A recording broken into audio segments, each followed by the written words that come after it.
seperti ini sepertinya ini baru di Aceh. Begal-begal ini dulu kita dengar mungkin di Medan, Jakarta atau di kota-kota besar lainnya. Tapi ketika ini terjadi di Aceh, apalagi di Lok Semawe, tempat di mana dulu Islam bermula di Asia Tenggara, di Samudra Pasai, ini adalah fenomena yang membuat kita jadi bertanya-tanya, kenapa tiba-tiba anak muda kita seperti ini? Apa persoalan yang kita hadapi sehingga kok tiba-tiba remaja kita jadi demikian kacau? 13 remaja bersenjata tajam. Ini kalau nggak salah saya, ini jarang dulu kita dengar ya.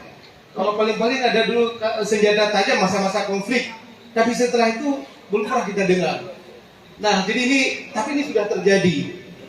Dan kalau kita terlambat, bisa jadi nanti akan terjadi di tanah luas, di mata kuliah atau tempat-tempat yang lain kalau kita terlambat mendeteksi problem awal kenapa ini bisa muncul.